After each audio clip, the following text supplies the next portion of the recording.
Concept of God में तो यही है, जो जैसा आपका कॉन्सेप्ट गॉड है वैसा हमारा भी है, एक ही ईश्वर में विश्वास करते हैं हम भी। नहीं नहीं नहीं नहीं, एक में नहीं करते हैं, ऐसा ही तो नहीं है। ईश्वर वही तो कह रहा है, ईश्वर कह रहा है कि जब तक तुम अपने मन को स्वच्छ नहीं कर दोगे तब तक तुम्हें मोक्ष नहीं मिलेगा, और जब तक अपने मन को साफ नहीं कर दोगे तो वो तो तुम्हें खुद ही करना पड़ेगा ना, ईश्वर थोड़ी तो तुम्हें आप साफ आप करेगा। इनकी बात नहीं समझ रहे हैं कि इसमें ईश्वर का रोल क्या रह गया? जो करना आपको करना है, ईश्वर का फिर क्या काम? अगर तो आपका ईश्वर जो कॉन्सेप्ट है आपका उसके मुताबिक सुप्रीम है, ठीक है, जिसके अबव जिसकी कोई अकाउंटेबिलिटी नहीं है, मैं और आप और उसके ऊपर कोई नहीं जो उसकी अकाउंटेबिलिटी सेट कर सकता है, तो बिल्कुल जिस बिल्कुल तरीके से बिल्कुल। उसको जस्टिस का हक है, उसको इसी तरीके से रहम का, मर्सी का भी हक है। अब इस लॉ को इस्तेमाल किए बगैर आप मुझे एक ऐसी दलील दें कि जिससे यह साबित हो जाए कि मैटर को क्रिएट नहीं किया जा सकता, ना उसको खत्म किया जा सकता। लॉ ऑफ थर्मोडायनेमिक्स का हवाला नहीं देना है। आत्मा ने अपने कॉन्शियसनेस का इस्तेमाल करके पहले ही प्रकृति से भोग क्यों नहीं किया? क्योंकि वही तो, यही तो बात है, ईश्वर ही केवल ऐसी शक्ति जानता है जो प्रकृति के थ्रू आत्मा को भोग करवा सकता है, केवल बस ईश्वर ही ठीक ये है, करवा इसका सकता है, मतलब ये है, इसका ये आत्मा मतलब नहीं ये है, कर आपकी बात सकती। बिल्कुल सही है, दुरुस्त आ गई आपकी बात। इसका मतलब ये है कि परमेश्वर रीअरेंज करने वाला है, ना कि क्रिएशन क्रिएट करने करने वाला वाला है। है। अब आपके यहां जो कॉन्ट्रडिक्शन हुआ वो ये कि एक तरफ आप ये कहते हैं कि ईश्वर जो भी करता है वो किसी न किसी कारण के साथ करता है, बगैर कारण के कुछ नहीं करता, और इसका कारण कुछ है नहीं। अरे कारण है, आप समझ नहीं रहे कारण ही कारण नहीं है क्या है, भाई, कारण ही नहीं है। आप समझ ही नहीं रहे अगर कारण क्या है। जैसे ही आप मैटर को और जीव को या रूह को इन्फिनिट मान लेंगे, अब उसका कोई कारण नहीं हो सकता। जी मेरा नॉन बस एक मुस्लिम है, क्वेश्चन था, मैं नॉन कुरान पढ़ मुस्लिम रहा में था है, तो नॉन मुस्लिम है, सनातनी है क्या? मैं आर्य समाज से आर्य आता समाज हूँ। है, अरे वाह, आर्या बहुत समाजी हैं, टाइम बाद। जबरदस्त हो गया भाई, आज तो बहुत दिनों के बाद निकले हैं आर्यन। कहाँ चले गए थे आप लोग? अरे मैं तो बस ऐसे ही हूँ, मैं पढ़ रहा ऐसे था, ही हूँ? समझ रहा था। क्या? ऐसे ही हूँ क्या मतलब? मतलब कहने का कि मैं बेकार आदमी बेकार आदमी तो कह सकते हैं, बेकार आदमी हूँ मैं तो। ठीक है, ठीक है, खुद ही मान लिए, चलो सही है, बेहतर है। आज हजरत से बहुत इत्तेफाक ही हो रहा है हजरत, आपसे सारे कुरान इत्तेफाक ही कर रहे हैं आज। जी भाई, तो आज बेकार आदमी के मुंह से हम क्या बेकार सी बात सुनाई दी? तो एक कॉन्सेप्ट ऑफ क्वेश्चन गॉड, था बस छोटा सा। कॉन्सेप्ट ऑफ गॉड सुनेंगे हजरत, जी आर्य नहीं ये समाज सब का concept of God. Concept of God में तो यही है, जो जैसा आपका कॉन्सेप्ट गॉड है वैसा हमारा भी है, एक ही ईश्वर में विश्वास करते हैं हम भी। नहीं नहीं नहीं नहीं, एक में नहीं करते हैं, ऐसा ही तो नहीं है। एक में यही करते हैं, आज समाज यही तो तो एक में ही फर्क है। करता है। अच्छा चलो, अच्छा एक बात बताओ, एक अगर कोई है, कोई भी एक एंटिटी है, तो वो अपनी बीइंग, जिसको हम एंटिटी बोलते हैं, और अपनी क्वालिटीज, दोनों में यकता होगा ना, तन्हा उस जैसी क्वालिटीज कहीं और नहीं होंगी। जिस तरह वो खुद कहीं और नहीं होगा, उसके दो वर्जन नहीं होंगे, इसी तरह उसकी क्वालिटीज भी तो कहीं और नहीं होंगी ना। उसकी कुछ क्वालिटीज कहीं और हो सकती हैं, तो फिर अगर उसकी कुछ क्वालिटीज मेरे अंदर भी हैं, लेकिन उसके अंदर कुछ एक्सेप्शनल क्वालिटीज हैं, ऐसी क्वालिटी जो केवल उसी के अंदर है और दो और बाकी चीजों में नहीं है, उसके अंदर मान एक लो, एक्सेप्शनल क्वालिटी है। ठीक है, मान लीजिए अगर उसकी 5 क्वालिटीज या 2 क्वालिटीज 3 क्वालिटीज ऐसी हैं जो आपके अंदर भी हैं, ठीक है, बिल्कुल उसी तरीके से आपके ठीक अंदर है, भी हैं, तो क्या हम ये नहीं कह सकते कि भाई इन चीजों में मैं गॉड की तरह हूं, गॉड मेरी तरह है? बिल्कुल नहीं कह सकते, क्योंकि मैं जब तक सारी क्वालिटीज गॉड हम्म, की तरह नहीं हो सकती तब तक मैं कैसे अपने आप को गॉड कह सकता हूँ, कुछ नहीं, क्वालिटीज तो ये नहीं कह रहे कि आप एक्सेप्शनल गॉड बना कहें रही अपने आप को, मैंने ये नहीं कहा गॉड कहें, मैं कह रहा हूं उन चीजों में क्या आप गॉड की तरह, तरह का लफ्ज नहीं होंगे? गॉड की तरह भी नहीं होंगे, क्योंकि अब उन अभी भी चीजों गॉड में की जो कुछ चीजों में मैं गॉड की तरह नहीं हो सकता, क्योंकि एक अच्छा वो इंसान कभी अच्छा गॉड वो की पाप तरह नहीं हो माफ कर सकता। सकता है? अच्छा वो पाप माफ कर सकता है? ये बताएं, जो आपका गॉड है वो कौन? क्या पाप माफ कर सकता है? किसी पे नहीं, रहम बिल्कुल करके नहीं कर उसके सकता। गुनाह माफ कर सकता है? गुनाह माफ नहीं कर सकता, लेकिन गुनाह की सजा दे सकता है। गुनाह माफ माफ भी नहीं कर कर देता सकता? है, माफ कर सकता है, लेकिन एक तरीके से कर सकता है, उसका भी एक तरीका होता है। जी क्या है वो? जैसे कि उसके दो तरीके होते हैं। हम्म, अगर कोई व्यक्ति मोक्ष पाने के लिए, मतलब ईश्वर के पास तक जाने के लिए, जब कोई व्यक्ति साधना करता है, तो वो जो साधना में कष्ट को झेलता है उसी से उसके पापों का प्रायश्चित हो जाता है। तो एक तरीके से ईश्वर ने उसके थ्रू उसको माफ कर दिया। अच्छा, अगर ईश्वर वैसे ही माफ करना चाहे किसी को, उसके गुनाह, उसके जो, तो वो माफ नहीं कर सकता। हाँ, क्योंकि उसके न्यायकारी होने का गुण खत्म हो जाएगा कि वो जस्टिस देता है, ये खत्म हो जाएगा। अच्छा, इसलिए वो माफ नहीं कर सकता। प्रेसिडेंट ऑफ इंडिया किसी प्रूवन क्रिमिनल को माफ कर सकता है जिसको अदालत ने सजा दे दी? India according to the constitution कर सकता है। तो भाई प्रेसिडेंट ऑफ इंडिया ज्यादा फिर बेहतर हुआ बजाय आपके कॉन्सेप्ट ऑफ ईश्वर के। हजरत इसमें भी इन्होंने डंडी मार दी है, इसमें भी इन्होंने डंडी मार दी है। इन्होंने कहा कि कोई अगर तपस्या करे, वो कष्ट उठाए, तो वो कष्ट की बदौलत उसके पाप जो है माफ हो जाएंगे। मुझे आप बता दीजिए, सुने सुने, पापों का प्रायश्चित हो हाँ, जाता है। पापों का प्रायश्चित कर, मुझे आप बता दीजिए, अगर इस जन्म में किसी ने पाप किया है, वो अगले जन्म में उसका रिबर्थ होके उस पाप के बदले अपना पुनर्जन्म नहीं पाएगा। अगर ये कॉन्सेप्ट नहीं है तो सत्यार्थ प्रकाश खुली है फिर आपके सामने। एक मिनट, आप दोबारा से अपनी लाइन बोलिए। आपने ये बात कही कि चलो मैं आपको एक सिनारियो देता हूँ। एक बंदा है, 40 साल तक उसने दब के गुनाह किए, जितने भी गुनाह किए, पाप किए, हर पाप कर लिया। 40 साल के बाद उसने 10 साल जो है वो तपस्या कर ली, कष्ट उठा लिया। क्या उसके वो 40 साल के गुनाह जो है उस कष्ट के बदले बराबर हो जाएंगे? बिल्कुल नहीं हो सकते। अगला जन्म लेगा, वो अगला जन्म लेगा, उसके बाद अगले जन्म में भी तपस्या करेगा, उसके बाद उसके हो सकते हैं। और अगले जन्म में पाप, जो अगले जन्म में पाप होंगे भाई, जो अगले जन्म में पाप होंगे, जो अगले जन्म में पाप होंगे, अगले जन्म में जो पाप होंगे, अगर वो करेगा तो उसको, जाहिर सी बात है, अगर वो करेगा तो उसको फिर नहीं मिलेगा। जब तक पाप तो जरूरी है, लाजिम है। पाप मुक्त तो कोई पैदा इंसान हो ही नहीं सकता। बिल्कुल नहीं हो सकता, ये बात भी सही है। पाप मुक्त पैदा नहीं हो सकता इंसान, करेगा वो पाप। तो ये जो सर्कल है, ये कहाँ पे एंड होगा? ये सर्कल वहां एंड होगा जब आपकी साधना आपके पापों से ज्यादा हो जाएगी। अच्छा, इसका मतलब ये है कि हमारी साधना हमारे पापों से ज्यादा होनी चाहिए। लेकिन जो हमारी साधना है, सुने, जो हमारी साधना है वो पापों से ज्यादा हो गई। मान लीजिए इस हमने इस जन्म में 40 साल गुनाह किए, 20 साल जो है साधना की। अगले हमने 30 किया, उसके बाद हमने 40 साल साधना की, 20 साल जो है वो गुनाह किए। तो वो जो 20 साल हमने गुनाह किए हैं, उसका फिर हमें अगले जन्म में जन्म लेके कोई कष्ट नहीं भोगना पड़ेगा, आप ये कह रहे हैं? अरे आप क्या बात कर रहे हैं, आप खुद ही कंफ्यूज है। हम कहाँ कंफ्यूज है, आप ही ने नहीं, देखो ये जो इन्होंने जो बात रखी है उसको सिंपल से इन्होंने कहा भाई साधना जो है वो 60% हो गई और गुना 40%। तो साधना चूंकि ज्यादा बढ़ गई तो अब वो जो है सीधा मोक्ष साधना बढ़ना ही एक फैक्टर नहीं है। साधना अभी आपने यही फैक्टर बोला, चूंकि इस फैक्टर में प्रॉब्लम ये है कि जो 40% गुना है उसकी कोई अकाउंटेबिलिटी आपके यहाँ नहीं है। मैंने इनकम्प्लीट बात बोली थी, तो मैं पूरी बात कर देता हूँ। ओके, चले। साधना के साथ साथ, साधना तो है ही फैक्टर एक, उसको पाप से ज्यादा भी होना चाहिए। दूसरी चीज ये कि अब उसके आत्मा के अंदर, उसके अंदर से कोई आवाज नहीं उठनी चाहिए कि अब मैं पाप करूंगा। अब क्या कहते हैं, अब मैं कुछ नहीं करूंगा ऐसा जिससे किसी और को कष्ट हो या और कोई समस्या खड़ी हो। जब तक वो अंदर से कह नहीं देगा तब तक थोड़ी हो सकता है। तो चले ठीक है, साधना 60%, पाप 40% और 60% होते खट से अंदर से आवाज आई अब मैं कुछ नहीं करूंगा, लेकिन इसके बावजूद 40% उसने पाप किए। तो उसकी अकाउंटेबिलिटी हजरत इसमें ईश्वर का क्या कमाल, उसने गुनाह किया, सजा भुगती, ईश्वर का क्या कमाल है इसमें? वो सजा भुगतेगा, ईश्वर अरे वो खुद को सजा दे रहा है भाई, ईश्वर नहीं दे रहा उसको सजा, वो साधना करके खुद को कष्ट दे रहा है। क्या ईश्वर उसको साधना दे के जब उसके ऊपर से कोई पत्थर गिराता है? नहीं, वो भूखा रहता है, खुद रहता है, प्यासा रहता है, खुद रहता है। एक अंगूठे पे तपस्या करके 1000 साल खड़ा रहेगा, खुद रहेगा। ईश्वर का क्या रोल है इसमें भाई? आप अलग पकड़ रहे हैं तपस्या को एक अंगूठे पे, और जो भी आप बता रहे हैं पत्थर गिरा के। ठीक है, चलो वो अपनी इच्छाओं पे कंट्रोल करेगा, इसमें भी ईश्वर का क्या रोल है? और तो तपस्या हो ही नहीं सकती। एक अंतर मन से हो सकती है, एक बाहर के तन से हो सकती है। दो चीजों के अलावा तपस्या का कोई तीसरी डेफिनेशन है ही नहीं। दोनों में इंसान अपने आप को कंट्रोल करेगा। बोलने का मौका देंगे आप 2 मिनट तो मैं बोलूं? बोले।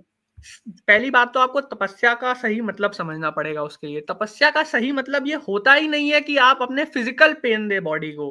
तपस्या का सही मतलब होता है कि आप अपने मेंटल, अपना जो दिमाग है उसको एक जगह पर एकाग्र कर दे, और वो इतना वही बोला आपको शायद हिंदी समझ में नहीं आती। बाहर के तन और अंतरात्मा मन, यानी कि अपने आप को कंट्रोल करना, अपनी इच्छाओं को कंट्रोल करना, अपनी वासना को कंट्रोल करना, अपने अपने लोभ को कंट्रोल करना, अपनी मोह माया को कंट्रोल करना, ये सब मैंने आपको बोला है। इन दोनों में भी इंसान का खुद का रोल है, ईश्वर का रोल कोई नहीं है। अब एक बात बताइए, जब वो अपनी वासना को कंट्रोल करेगा तो क्या उसे कष्ट नहीं होगा? अरे खुद दे रहा है अपने आप को, ईश्वर कहाँ दे रहा है? यही तो कह रहे हैं वो। हाँ तो ईश्वर वही तो कह रहा है। ईश्वर कह रहा है कि जब तक तुम अपने मन को स्वच्छ नहीं कर दोगे तब तक तुम्हें मोक्ष नहीं मिलेगा, और जब तक अपने मन को साफ नहीं कर दोगे वो तो तुम्हें खुद ही करना पड़ेगा ना। ईश्वर थोड़ी तो आप इनकी बात नहीं समझ रहे हैं कि इसमें ईश्वर का रोल क्या रह गया? जो करना आपको करना है, ईश्वर का फिर क्या काम? ईश्वर का यही काम है, जब आप ये कर लेंगे, अपने मन को स्वच्छ कर देंगे, उसके बाद वो आपको ऐसा सुख देगा जो आपको कहीं नहीं मिलेगा। वो सुख तो अब आपके लिए जरूरी हो गया ना। यानी वो सुख तो आपने अर्न कर लिया। ईश्वर का इसमें कोई किरदार नहीं है, वो आपको तो मिलना ही मिलना है। बिल्कुल, ईश्वर का यही तो किरदार है। ईश्वर ही तो है जो वो सुख को दे सकता है, उसके अलावा कोई नहीं दे सकता उस सुख को। तो पाप माफ कर सकता है, पाप माफ करके दे सकता है, या कीमत लेके देगा? नहीं कर सकता है, क्योंकि उसका नहीं कर सकता, दयालु नहीं है, दयालु नहीं है। एक पॉइंट ये, दयालु नहीं है, रहम करने वाला नहीं है। दूसरा पॉइंट भी ले लीजिए, अब रुक जाए। दूसरा पॉइंट, एक पॉइंट पे आपकी हो गई, दयालु नहीं है आपका ईश्वर। दूसरा, आपका ईश्वर क्रिएट नहीं कर सकता। जी, क्रिएटर नहीं है। बिल्कुल क्रिएटर नहीं है। आप पहले ही पॉइंट पे गलत है। पहली चीज तो न्यायकारी का गुण खत्म हो जाएगा अगर वो किसी के पाप माफ कर देगा। तो माफ तो हो ही नहीं सकता कोई, जब तक उसको दंड ना दिया जाए तब तक कोई माफ कैसे हो सकता है? न्याय तो कैसे होगा फिर? यही असल में बात है कि जो आप लोगों के समझ में नहीं आती है कि आप खुदा की एक क्वालिटी को समझने की वजह से बकिया क्वालिटी का इनकार कर देते हैं। अगर तो आपका ईश्वर, होल्ड ऑन, अगर तो आपका ईश्वर जो कॉन्सेप्ट है आपका, उसके मुताबिक सुप्रीम है, ठीक है, जिसके अबव जिसकी कोई अकाउंटेबिलिटी नहीं है, मैं और आप और उसके ऊपर कोई नहीं जो उसकी अकाउंटेबिलिटी सेट कर सकता है, तो जिस तरीके से उसको जस्टिस का हक है, उसको इसी तरीके से रहम का, मर्सी का भी हक है। और बास को वो मर्सी, होल्ड ऑन राजू भाई, होल्ड ऑन। एक बात, एक तो ये कि आपके नजदीक उसको मर्सी का हक नहीं है। आप मर्सी को टाई करते हैं जस्टिस के साथ। आप कहते हैं कि नहीं, जस्टिस करना मर्सी है। हम ये कहते हैं कि मर्सी एक अलग क्वालिटी है, जस्टिस एक अलग क्वालिटी है। उसको जस्टिस का भी हक है, उसको मर्सी का भी हक है। चूंकि वो ऑल पावरफुल है और चूंकि वो सुप्रीम बीइंग है, उसके ऊपर कोई अकाउंटेबिलिटी नहीं है। कोई ये नहीं कह सकता कि भाई खुदा ने ऐसा क्यों किया। पॉइंट नंबर 1, तो आपने एक क्वालिटी का इंकार कर दिया। दूसरी बात, आप ये कहते हैं कि खुदा क्रिएटर है, जबकि आप दो चीजों का उसको क्रिएटर नहीं मानते। आप उसको मैटर का क्रिएटर नहीं मानते, आप उसको सोल का क्रिएटर नहीं मानते। तो वो ऑल क्रिएटर नहीं है, वो एक लिमिटेड चीजों का क्रिएटर है।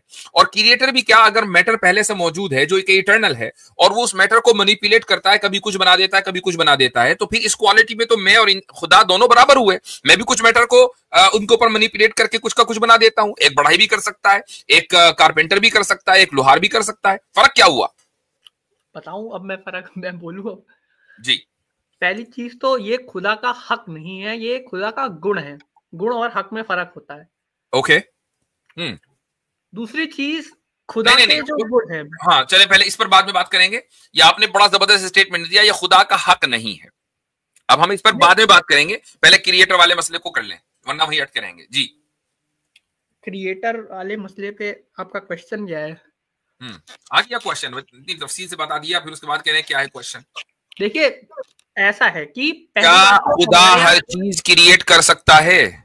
जी नहीं, खुदा हर चीज क्रिएट नहीं कर सकता। तो फिर वो ऑल क्रिएटर नहीं है।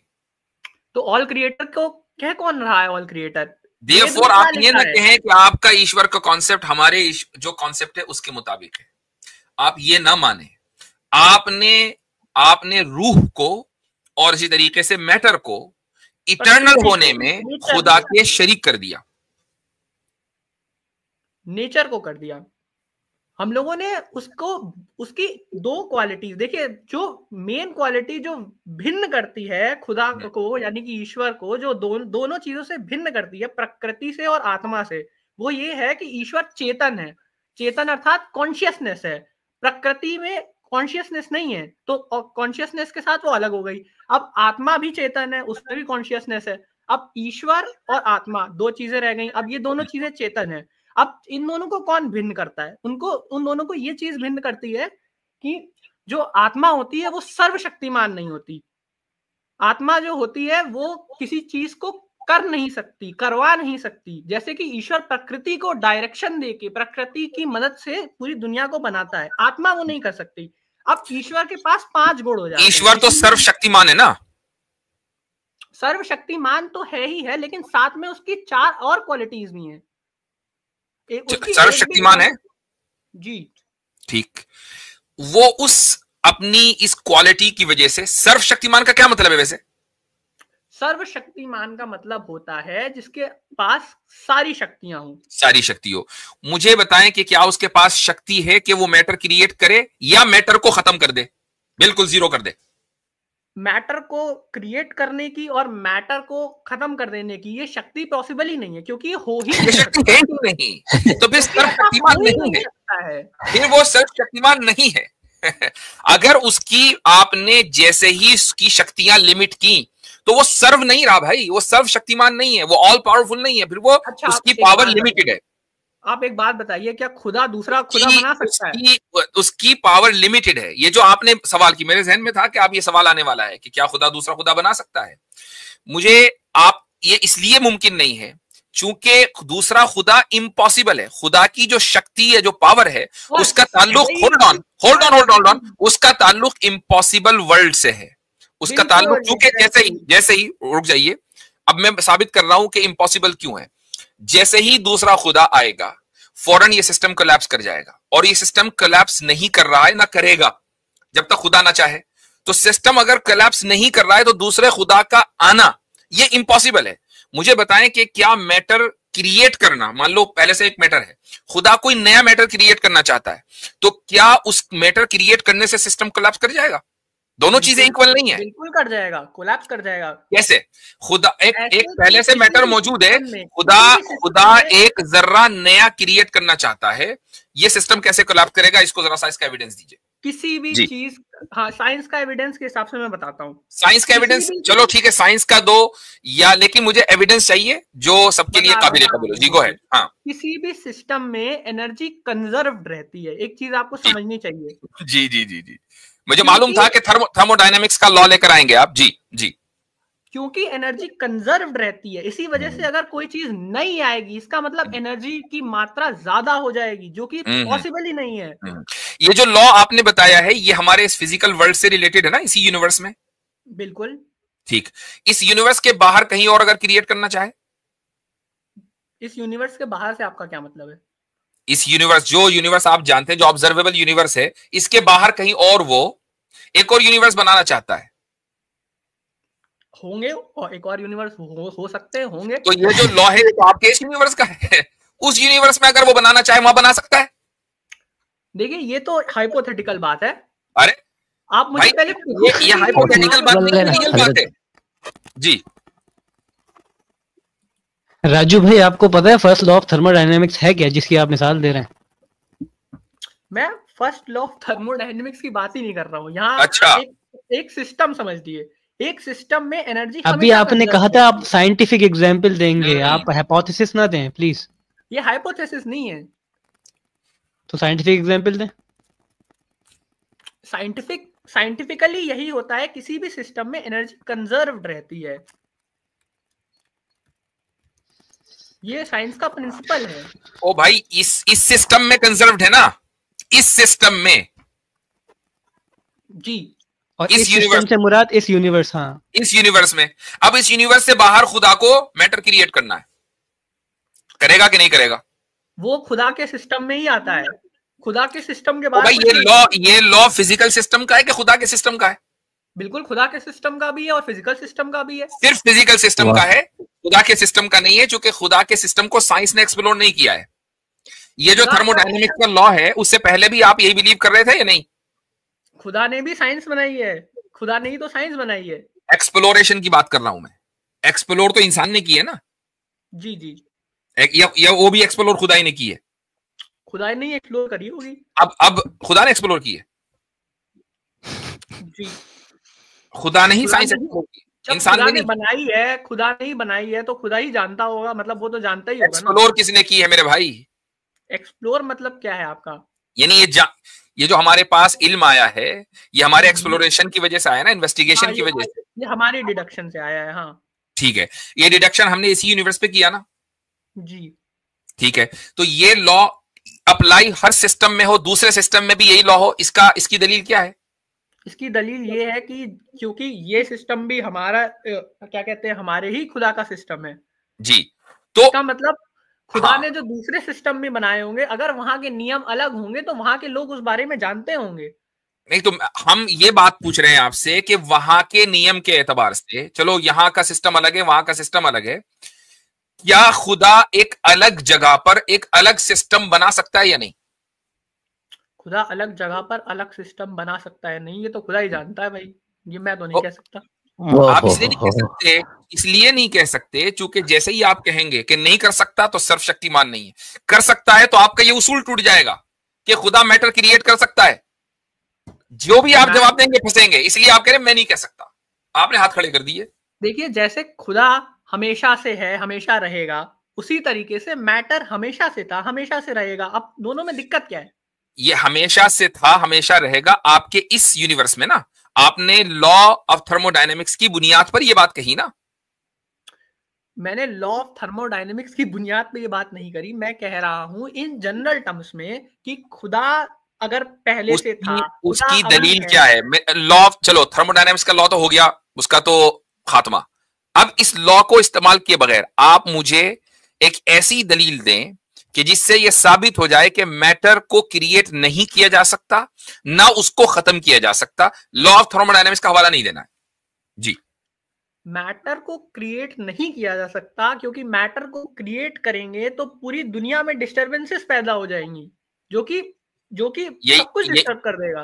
बटरफ्लाई इफेक्ट के बारे में अगर आपने सुना होगा, यही तो लॉ ऑफ थर्मोडायनेमिक्स है। इसके हवाले के बगैर आप मुझे ये बताएं कि मैटर को क्रिएट नहीं किया जा सकता। ये बटरफ्लाई इफेक्ट वगैरह सारी चीजें तो आज की है ना, ये तो अभी की है।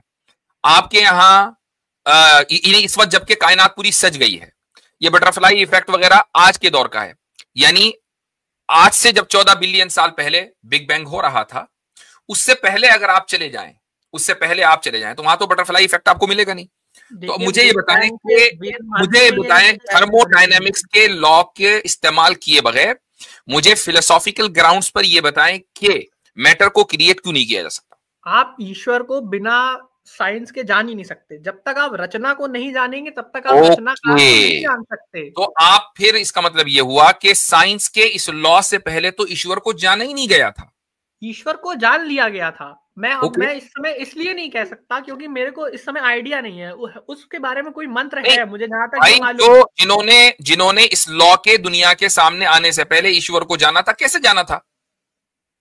ईश्वर को जानते थे वो लोग, क्योंकि वो ये लॉ भी जानते थे। अब उस लॉ को वो जानते थे, वो उसका कोई मंत्र है, अब वो मेरे पास नहीं है इस समय। वो मैं राजू साहब आपको अगली बार बता सकता हूँ। मजेदार बात यह है कि लोग यही कानून अप्लाई करते हैं ईश्वर को रिजेक्ट करने के लिए।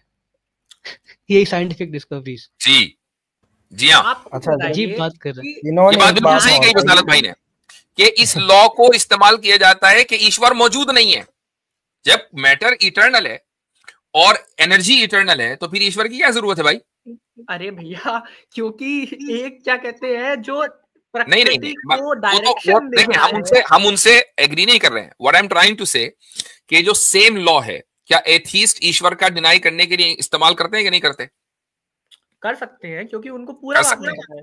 ठीक है, देखिए ईश्वर के सारे गुणों को जब तक आप अकाउंट में नहीं लेंगे तब तक आप उसके एक गुण को कैसे हटा सकते हैं? क्या आप ईश्वर के सारे गुणों को जान सकते हैं? क्या हम ईश्वर के सारे गुणों को जान सकते हैं? ये अगर ईश्वर ने बताया होगा तो हम सारे गुणों को जान सकते हैं। इसका मतलब आप ईश्वर जैसे ही ऑल नोइंग हो गए। ईश्वर के गुणों को जानना और ईश्वर जो जानता है उसे जानना, दोनों चीजों में फर्क होता है ना। नहीं, आपकी ईश्वर के गुण तो अनलिमिटेड होंगे ना, ऐसा तो नहीं होगा कि लिमिटेड गुण होंगे ईश्वर के। गुण अनलिमिटेड क्यों होंगे? ईश्वर के भी कुछ लिमिटेड गुण हो सकते हैं। ईश्वर भी लिमिटेड है। ईश्वर भी लिमिटेड हुआ। ईश्वर लिमिटेड नहीं है, ईश्वर के गुण लिमिटेड हैं। किसी के लिमिटेशन को आप उसके गुणों से ही तो पहचानते हैं। ईश्वर अलग है, उसके गुण अलग है। ईश्वर मतलब दो अलग एंटिटी है, हो गई, डुअलिटी आ गई यहाँ पे। तो फिर अरे आप समझ ही नहीं रहे हैं। ईश्वर के जो गुण है, अब जैसे मौलवी साहब यहाँ बैठे हैं, मुझे उनके बारे में पता है कि वो इस तरीके के व्यक्ति है, कि वो बहुत इस तरीके के वो गुण है, वो गुण है, और मेरे गुण लिमिटेड है, इसलिए मैं लिमिटेड हूं। अब खुदा आपके यहाँ अनलिमिटेड है, तो उसके गुण भी अनलिमिटेड होने चाहिए। लेकिन अगर खुदा के गुण लिमिटेड है तो वो भी लिमिटेड होगा। क्यों लिमिटेड होगा? जब गुण लिमिटेड होंगे तो। अरे गुण लिमिटेड होने से क्या खुदा होता बनता कैसे है भाई? खुदा बनता कैसे है? गुणों से बता तो तो रहा खुदा था बनता आपको, है। मैं बताता हूँ। नहीं तो हजरत ये फॉर्मूला गुण लिमिटेड, तो आपको भी, तो फिर आप भी खुदा हो जाएंगे ना इस फॉर्मूले के हिसाब से। मैं बता तो रहा हूँ आपको, 3 इटरनल चीजें हैं हमारे अनुसार, एक प्रकृति, एक जीव यानी कि आत्मा, और एक ईश्वर। प्रकृति चेतन नहीं है, उसमें कॉन्शियसनेस नहीं है। ओ भैया कितनी बार दोहराएंगे? मैं बता देता हूँ, एक्सप्लेन कर देता हूँ। प्रकृति, जड़ात्मा और परमेश्वर। आत्मा जो है वो चेतन है, प्रकृति में चेतना नहीं है, ईश्वर में चेतना है। जड़ आत्मा ने जो है वो ये चाहा कि मैं भोग करने के लिए मुझे कोई चीज मिले, ईश्वर ने जो है उसकी उस चीज को समझा और उसके लिए जो है प्रकृति को जोड़ तोड़ करके रीअरेंज करके सारी चीजें जीव को आत्मा दे दी, जीव को आत्मा दे दी। ये ईश्वर का काम है, दैट्स इट, इसके अलावा और कुछ नहीं। सवाल ये है यहाँ पे कि क्या आत्मा में कॉन्शियसनेस है? हाँ बिल्कुल है। ईश्वर में कॉन्शियसनेस है? हाँ है। आत्मा ने अपने कॉन्शियसनेस का इस्तेमाल करके पहले ही प्रकृति से भोग क्यों नहीं किया? क्योंकि यही तो बात है, ईश्वर ही केवल ऐसी शक्ति जानता है जो प्रकृति के थ्रू आत्मा को भोग करवा सकता है। केवल ईश्वर ही करवा सकता है। इसका मतलब ये है, इसका मतलब ये है, आपकी बात बिल्कुल सही है, दुरुस्त आ गई आपकी बात। इसका मतलब ये है कि परमेश्वर रीअरेंज करने वाला है, ना कि क्रिएशन करने वाला है। सीधी सी बात। क्रिएटर ना कहें परमेश्वर को, आप उसको कहें रीअरेंजर। जिस तरह कुमार जानता है कि मैंने घड़ा आग, मिट्टी, पानी से मिला के घड़ा कैसे बनाना है, वो मिट्टी को पैदा नहीं कर सकता, वो आग को पैदा नहीं कर सकता, वो पानी को पैदा नहीं कर सकता। इसी तरह से ईश्वर जानता है कि मैंने इनको मिलाप कैसे करवाना है, इसको रीअरेंज कैसे करना है, लेकिन वो पैदा नहीं कर सकता। ना वो प्रकृति को पैदा कर सकता, ना वो जीवात्मा को पैदा कर सकता। That's it. ये आपका सिंपल सा तो अकॉर्डिंग टू योर फिलॉसफी, ईश्वर जो है वो एक अच्छा ऑर्गेनाइजर है, एक अरेंजर है, तो वो क्रिएटर नहीं है। फिर आप उसको क्रिएटर ना कहें। आप एक बात बताइए, जब आपके पास एक कागज होता है और कलम होता है और आपने एक ड्राइंग बना दी, तो मैं उस ड्राइंग का बनाने वाला ही आपको कहूंगा, क्रिएटर ही कहूंगा कि आपने उस ड्राइंग को क्रिएट किया है। कागज और कलम आपके रॉ मटेरियल है। ईश्वर ने क्या चीज क्रिएट की है? ईश्वर ने सृष्टि का निर्माण किया है, सृष्टि क्रिएट करी है, रॉ मटेरियल्स के थ्रू क्रिएशन किया है ईश्वर। जैसे कि कागज और कलम से आपने एक ड्राइंग क्रिएट करना ही कहते हैं कि रॉ मटेरियल के बगैर कोई चीज, यानी रॉ मटेरियल क्रिएट करना क्रिएशन होता है। ये तो ऑर्गेनाइजेशन है। रॉ मटेरियल पहले से मौजूद है, मैं उसको शेप दे दूं, तो ये ऑर्गेनाइजेशन है उस मटेरियल की। क्रिएशन कहां हुआ? तो अच्छा, आप जब पेंसिल कुमार को क्या घड़े का क्रिएटर कहा जाएगा? कुमार को भैया घड़े का क्रिएटर कहा जाएगा? कुमार को घड़े का क्रिएटर ही कहा जाएगा, क्योंकि कुमार ने अपनी बुद्धि से उसको बनाया है, ये याद रखिएगा। इससे साबित ये हुआ कि आपके पास क्रिएटर को समझने की बुद्धि नहीं है। आप यही नहीं समझ पा रहे हैं कि क्रिएटर कहते किसे हैं। क्रिएटर वो है जो अपनी आपने पता क्या किया? आपने किया कि ऑर्गेनाइजर एंड अरेंजर को क्रिएटर के साथ मिला दिया। That is your problem. आप एक बात बताइए, आपके सामने क्या कहते हैं, लोहा पड़ा हुआ है, कील पड़ी हुई है, लकड़ी पड़ी हुई है, और आपको कुछ नहीं पता, आपने रेलगाड़ी बना दी उससे, या जो भी उसमें बनाने के लिए लगता होगा, तो उसको ऑर्गेनाइजर कहेंगे, उसको अरेंजर कहेंगे कि जो मुख्तलिफ पीसीज हैं उनको मैंने बनाया, एक मरतबा गलत हुआ, 2 मरतबा गलत हुआ, 100वीं मरतबा या 1000वीं मरतबा में ठीक हो के वो रेलगाड़ी बन गई। रेलगाड़ी क्या होता है? ये ऑर्गेनाइजर है, ये बंदा ऑर्गेनाइजर कह रहे हैं हमको पता ही नहीं रेलगाड़ी क्या होता है। आपको अगर पता ही नहीं है रेलगाड़ी क्या होता है कि आप रेलगाड़ी बना सकते हैं? अच्छा, मुझे ये पता है कि घोड़ा गाड़ी क्या होता है। रेलगाड़ी बनाने से पहले मुझे घोड़ा गाड़ी का तो पता था। जी जी जी, पता था ना। अब मैंने सोचा कि यार घोड़ा गाड़ी जो है घोड़े से चलती है, मुझे इससे स्पीड से लेके चलना है और स्टीम से लेके चलना है, तो घोड़े गाड़ी की मिसाल को सामने रखकर रेलगाड़ी बनाई ना मैंने। हाँ। ठीक है, अब आप ये बताइए, ईश्वर के पास कोई मिसाल नहीं है, ये मैं आपको पहले बता दूं। पहले से रॉ मटेरियल मौजूद है, रॉ मटेरियल पहले से मौजूद है। उस मौजूद को वो इस्तेमाल करता है नए नए तरीके से।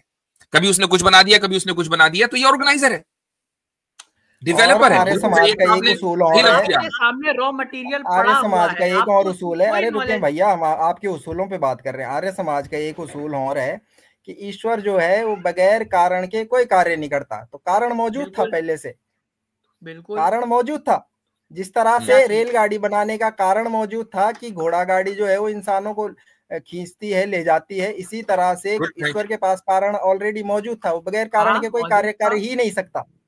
बिल्कुल सही जवाब। तो वो कारण उसका कारण ये था कि ताकि क्या कहते हैं, आत्माएं जो हैं वो अपने आप को भोग लगा सके। मतलब भोग इन द सेंस कि अपनी क्या कहते हैं, जो उन्होंने पिछले जन्म में जो पाप पुण्य किए थे उसको आगे चल के बढ़ा सके, उनका जो भी कर सके, उनका सजा ले सके या जो भी करते रहे। और सृष्टि क्योंकि आदि से बनती आ रही है, मतलब हमेशा से बनती आ रही है और हमेशा बनती रहेगी, तो फिर तो किसी कारण की जरूरत ही नहीं है।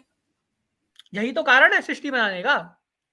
अरे ये कैसा कॉन्ट्रडिक्शन हुआ? सृष्टि हमेशा से है और फिर आप कह रहे हैं कि सृष्टि बनाने का ये कारण है।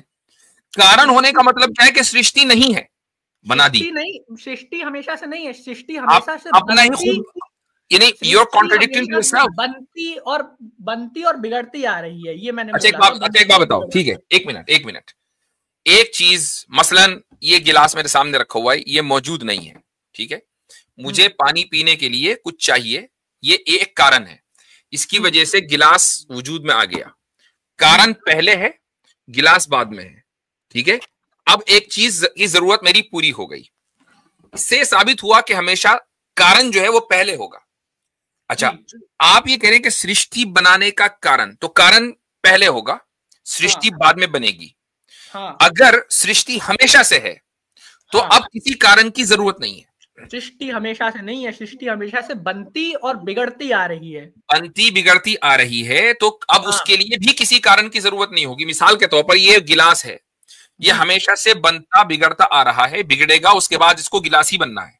ठीक है, तो मुझे किसी कारण की जरूरत नहीं होगी। All I have to do कि मैं वेट करूं कि भाई ये गिलास बन जाए और मैं गिलास इस्तेमाल करूंगा।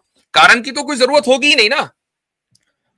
आप देखिए, इसको थोड़ा सा कॉम्प्लिकेट कर रहे हैं। अब मैं इसको थोड़ा सा आपको ब्रेक डाउन करना इतना आसान करके बता दिया, आप इसको कह रहे हैं कॉम्प्लिकेट कर रहा हूं। देखिए, मैं आपको बताता हूं कि कारण क्या है सृष्टि बनाने का। सृष्टि बनाने का कारण ये है कि आत्माएं अपना भोग लगा सकें। भोग मतलब कि अपना जो पाप पुण्य उन्होंने किया है उसका वो उठा सकें, कि उसका जो उनका जो फल मिलना है वो उनको मिल सके। आसिम भाई आए, उनके इस्तकबाल कर लेते हैं।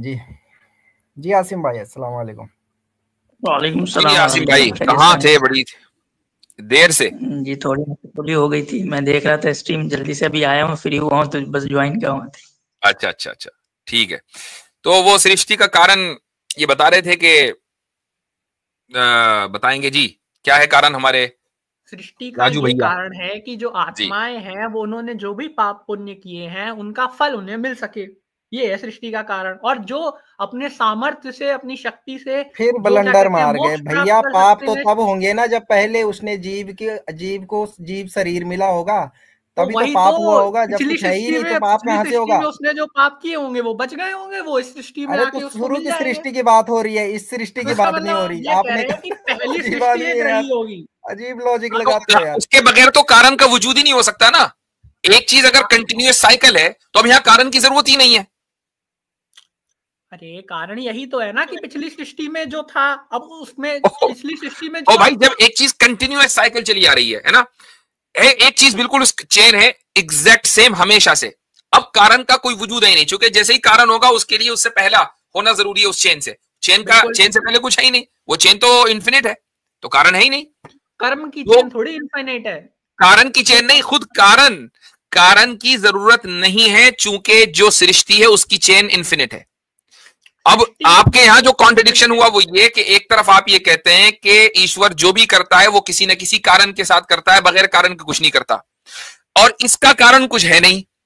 अरे कारण है, आप समझ नहीं, कारण ही नहीं है भाई, कारण ही नहीं है। आप समझ ही नहीं रहे। अगर जैसे ही आप मैटर को और जीव को या रूह को इन्फिनिट मान लेंगे, अब उसका कोई कारण नहीं हो सकता।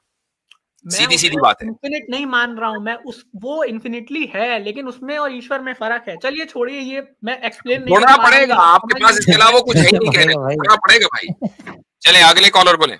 अरे रुकिए, अच्छा, मेरे को तो जाते राजू भाई सुने, जाते सुने, मैं आपको एक खुशखबरी दे दूं आपके कॉन्सेप्ट के हिसाब से। मैं तो अरे भैया रुके, खुशखबरी सुनते हुए जाएं। वो आपको स्वामी जी ने नहीं दी होगी, मैं दे देता हूं। स्वामी जी ने कहा है कि जो वेदों का अध्ययन कर रहा हो उसको नवीन ऋषि कहते हैं। मैं वेदों का अध्ययन कर रहा हूं, तो इस लिहाज से नवीन ऋषि की उपाधि मिल सकती है। मैं बताता हूं आपको, आप ईश्वर से ना एक गुण में ईश्वर से बहुत आगे हैं। वो गुण क्या है कि आपके अंदर दया भाव है, रहम है आपके अंदर। ईश्वर के अंदर रहम नहीं है, इस लिहाज से आप ईश्वर से बहुत आगे हैं। ठीक है ना, ये आप खुशी मनाएं इस चीज की, ये खुशखबरी आपके लिए। चलें ठीक।